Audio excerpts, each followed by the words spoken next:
میں پچھلے کچھ دنوں سے عید سے پہلے ہی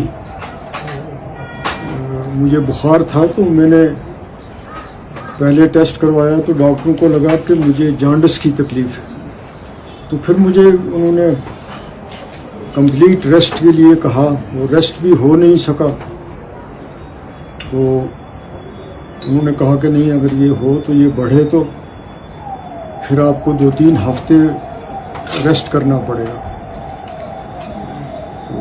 تو اس کی وہ میڈیسن لے لی، کوئی خاص فرق نہیں آیا۔ پھر ٹیسٹ کروایا تو وہ جانڈس نہیں نکلا، وائرل فیور تھا۔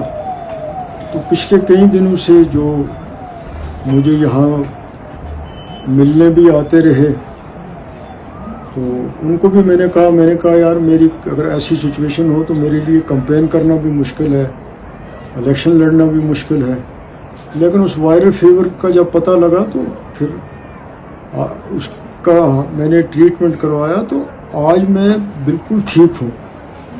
تو اس حوالے سے جو یہ ساری ریومرس پھیلائی گئیں یا پھیل گئیں، تو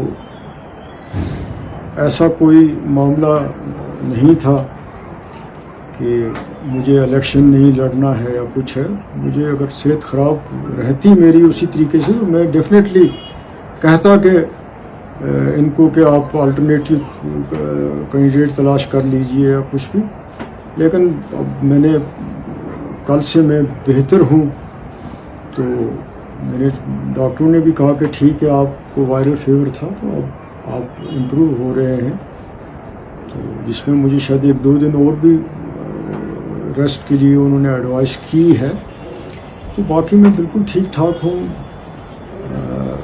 الیکشن تو میرا آلریڈی ڈکلیئر ہے، تو اب میری صحت بھی ٹھیک ہے، تو میں لڑوں گا۔ اب یہ آج کل کا زمانہ ایسا ہے کہ کوئی بھی خبر کہیں سے بھی نکلتی ہے تو پھر وہ بہت زیادہ دور تک پھیل جاتی ہے، پھر تو یہ چیزیں ضرورت سے زیادہ بڑھ جاتی ہیں۔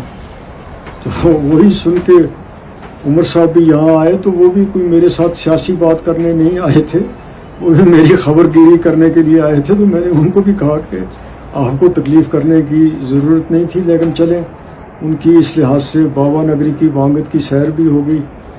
تو یہی سارا معاملہ تھا، کچھ اور اس کو کوئی زیادہ سیریسلی لینے کی یا بڑھاوا دینے کی کوئی ضرورت نہیں ہے، نہ میں اس کو دینا ضروری سمجھتا ہوں۔